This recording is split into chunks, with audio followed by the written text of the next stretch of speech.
Todo mundo tem curiosidade de saber de onde vêm os projetos. Acham que a gente tem um poder de fechar os olhos e começar a projetar. Tem um mistério, e não tem mistério nenhum. Os projetos, eles vêm do nosso acervo intelectual. Então isso quer dizer que eles podem ficar melhores na medida que nós qualificamos esse acervo.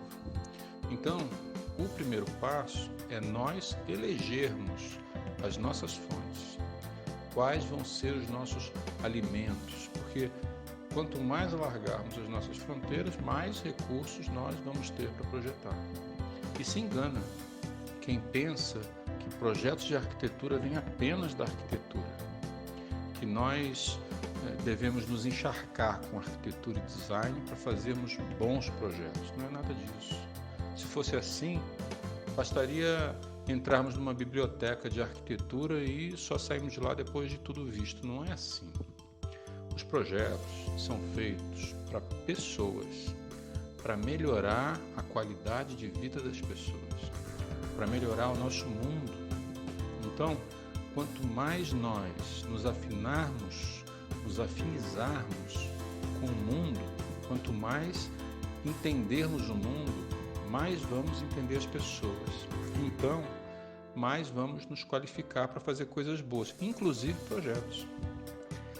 Dessa forma, as circunstâncias nas quais nos envolvemos sempre vão poder melhorar o nosso acervo cultural, sempre. Só que muita gente passa pelas experiências e não retém nada delas. Viajam para comprar, se vestem para ostentar, não conseguem enxergar beleza nas coisas pequenas, numa xícara de café, por exemplo, no encaixe de uma madeira nas costas da cadeira, na soleira gasta, no silêncio, no reflexo da água na parede, e aí pronto, lá se vão as oportunidades. Política, esportes, economia, a vida dos animais, a beleza da matemática, as tensões sociais, a gastronomia, a moda, o comércio, o design de um garfo, o desenho de uma formiga, tudo isso deve ser percebido, entendido. Nós devemos permitir que o nosso pensamento questione por que são assim. Quando nós vemos um projeto numa revista e nós achamos incrivelmente belo, nós devemos nos perguntar por que aquele projeto é incrivelmente belo. Por quê? Por acaso seriam os materiais? E aí você vê quantos materiais tem ali. Aí você vai perceber que são quase sempre 2 ou 3, apenas, não passa disso. Mas por que é tão bom? Seriam as relações entre as formas? São os espaços vazios? Ou é a luz? Como a paisagem está contribuindo para isso? Qual a relação que esse projeto tem com a paisagem? E se eu mudar a paisagem? Ele vai fazer sentido? E se eu morasse ali? Eu ia querer ficar mais em casa? Essa casa me acalmaria? A minha vida ficaria melhor dentro dessa casa? Então, a nossa profissão é importante, porque melhora a qualidade de vida das pessoas, como os médicos. Esse é o desafio. Aliás, talvez muitos bons projetos já tenham evitado idas a médicos, evitado brigas, tristezas. As casas, elas são o nosso habitat, a nossa extensão, ela nos representa. E isso não é pouco, não.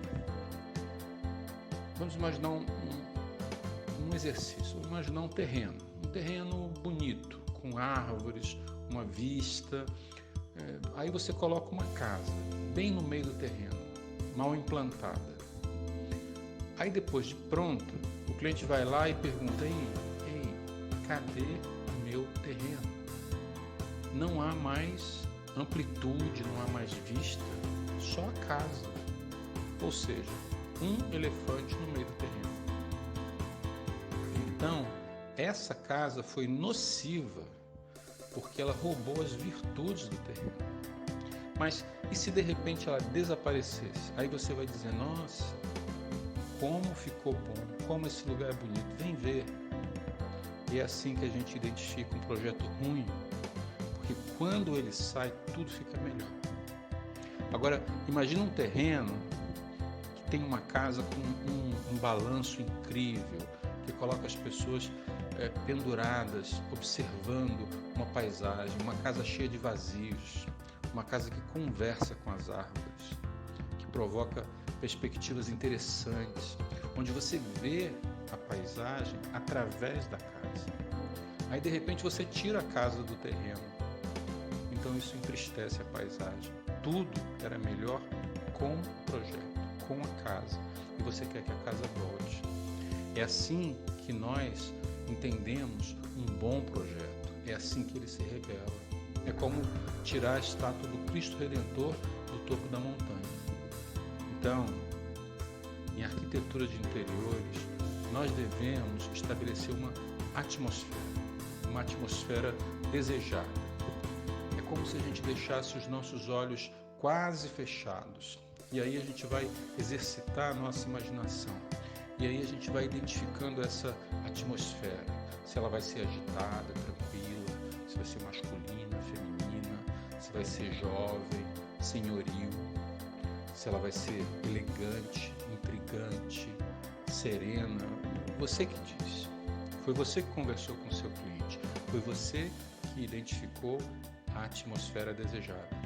Então, perceba, aquele papel não está mais branco. Não existe mais a angústia do papel branco, porque você já trabalhou bastante antes de pegar na lapiseira. E tudo vai fazendo sentido. E você vai ficando cada vez mais seguro.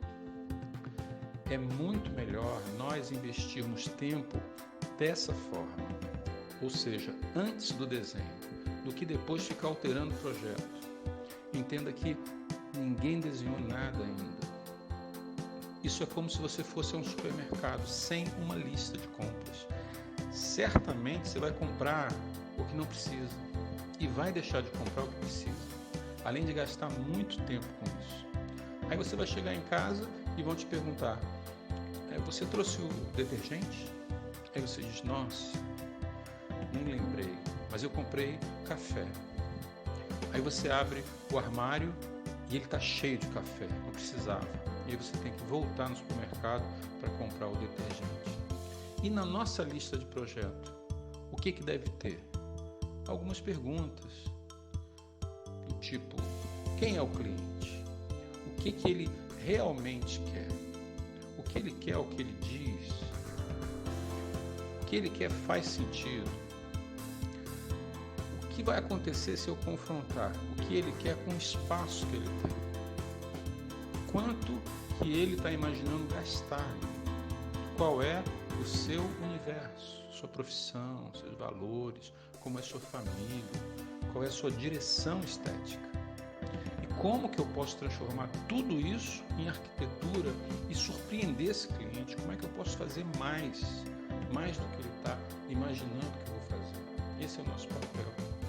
Essa lista, ela vai nos permitir assertividade, eficácia, porque sem a lista você pode até ser eficiente, mas vai demorar mais. Ser eficiente tem a ver com processos e ser eficaz tem a ver com resultados. Nós devemos ser observadores, tudo vira arquitetura. Quem garante que o Oscar Niemeyer não estava numa festa e aí ele viu um saleiro em cima da mesa, um pimenteiro, um cinzeiro, aí virou outro ao contrário e teve um insight para fazer o Congresso Nacional. A arquitetura é assim. Na minha época de estudante, eu não entendia por que os meus professores eles tinham restaurantes, eu ficava intrigado com aquilo. Aí depois que eu aprendi a cozinhar, eu passei a entender. É que fazer uma comida e fazer um projeto é a mesma coisa. Você olha um monte de ingredientes numa mesa. Aquilo não te emociona. A massa, carne, o tomate, a cebola, o alho, o azeite, o sal, aquilo não te emociona, mas de repente aparece uma lasanha e aí você consegue perceber o aroma dela, começa a salivar, mas em cima da mesa, aqueles ingredientes sozinhos não te disseram nada. O projeto do cozinheiro foi a lasanha, ele enxergou a lasanha antes de você e depois ele foi em busca dos ingredientes que representariam o desejo dele, ou seja, a lasanha. Um filé mignon pode ser ótimo, mas não vai ter o que fazer naquele cenário. E assim é com a arquitetura. Você olha em cima da mesa, tijolo, reboco, tinta, madeira, vidro, tecido, aquilo não te emociona. Mas de repente você está no meio do ambiente e aí acontece a mágica da lasanha. Só que tudo isso leva mais tempo. E é por isso que os arquitetos cozinham. É para ter projetos mais rápidos, para se divertirem mais. E o paisagismo leva muito mais tempo. Às vezes, leva 50 anos para aquele parque ficar como foi no desenho. Tudo isso é arquitetura. Então a arquitetura é misteriosa. A arquitetura é uma palavra feminina e não é à toa que é. Se fosse muito óbvia, sem graça, talvez fosse uma palavra masculina. Então há mistérios ali. E é isso que nos dá méritos. É por isso que nós dormimos pensando no projeto e acordamos pensando no projeto. Então, é importante que nós consigamos educar os nossos olhos para, como diz o livro do Bruno Zevi, saber ver arquitetura. Com isso, nós vamos aproveitar muito melhor, inclusive as nossas viagens, porque nós vamos fotografar o improvável. Fotografar o improvável para muita gente, mas para nós não é improvável. A beleza ali, a beleza naquele gradil, naquela janela, naquele meio fio, é estranho para todo mundo, mas para a gente não. A gente consegue enxergar beleza nessas coisas. Tem um exercício muito interessante, sobretudo para os estudantes. Olha as revistas, coloque um clipe na página que você gostou. E aí você esquece a revista, faz como todo mundo. E depois de uns 2 anos você pega essa revista de novo e vai ver as páginas com os clipes colocados. E aí você vai se perguntar por que você colocou o clipe ali naquela página. Você não vai saber nem se é por causa daquele projeto ou se é por causa do projeto que está nas costas.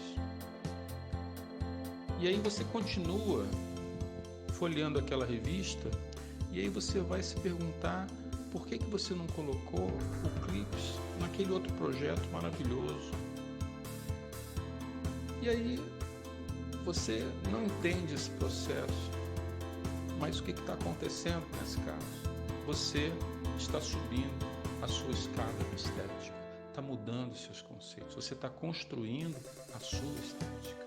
E com o tempo, você começa a se identificar com determinadas correntes de arquitetura de interiores e vai percebendo que aquele tipo de arquitetura te dá mais prazer.